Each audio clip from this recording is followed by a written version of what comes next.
Hello, welcome to Chapter 7, Section 2, a further continuation of defocus. So in the last class we talked about defocus, where the pronunciation of words mix together and are not very salient. They don't stand out. There isn't much focus. And we identified prepositions, conjunctions, and operators as certain words that defocus. But they're not the only ones that defocus. In this lesson, we'll talk about other words that defocus.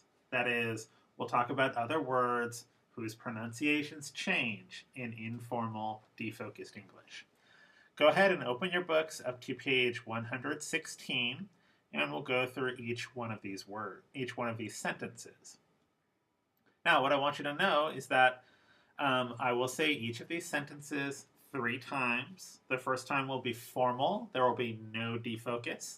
But the second time and the third time will be defocused pronunciation. The words will change. Some of the words will sound different to you. Which ones are they? Can you hear the difference? Here we go. All right. Number 1, formal. I'll see you later. Informal. I'll see you later. I'll see you later. This became this. A schwa appeared in the you.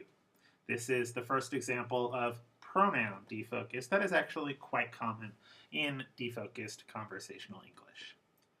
Number 2, I saw her yesterday. I saw her yesterday. I saw her yesterday. I saw her yesterday. This sentence became this sentence. So the her changes quite a bit in conversational English.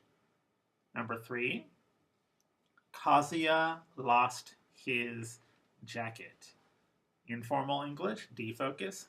Kazuya lost his jacket. Kazuya lost his jacket. Kazuya lost his jacket.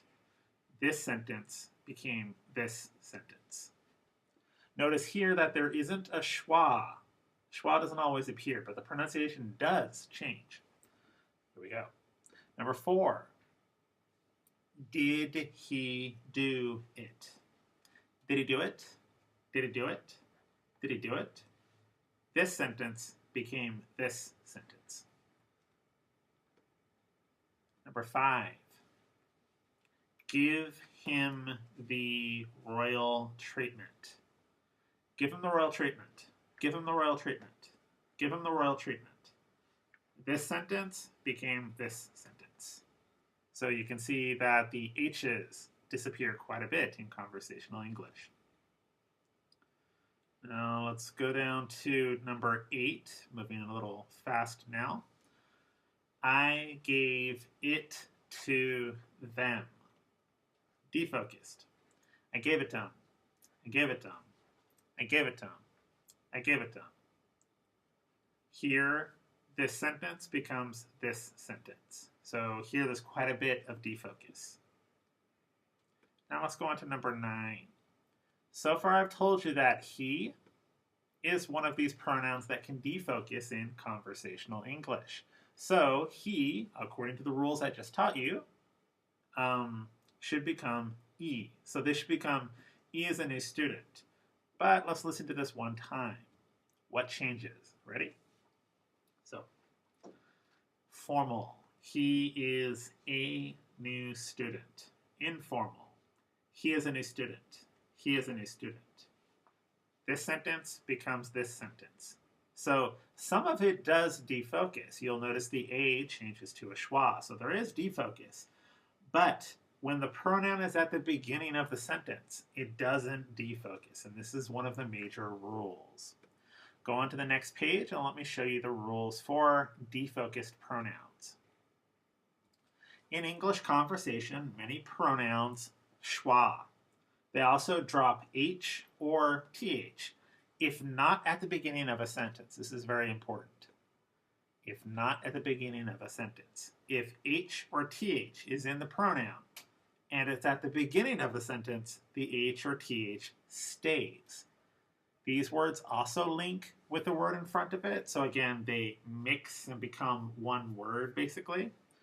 I do want you to know that he and him are exceptions to the schwa rule. They did not become schwas. So let's go on up to the white box on the previous page, and let me give you the examples of all the pronouns that change. Go ahead and write these down in the box.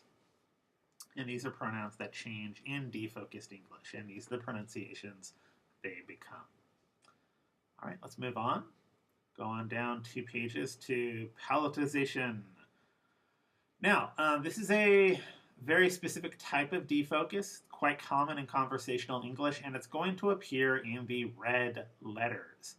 In particular, what I want you to know is that Y tends to change the sounds in front of it. So if a D is in front of a Y, both of them change. If a T is in front of a Y, both of them change. If S is in front of a Y, both of them change. If a Z is in front of a Y, both of them change.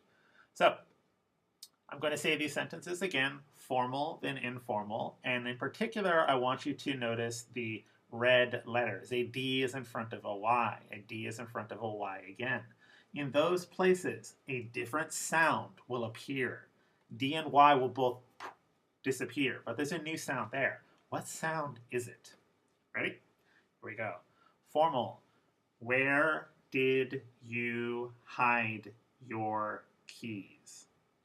Informal. Where'd you hide your keys? Where'd you hide your keys? Where'd you hide your keys? D and Y, when they mix together in informal English, in defocused English, they become a J sound. Let's go on to number 2. Here there's a T and a Y next to each other. This is one of these sounds that mix.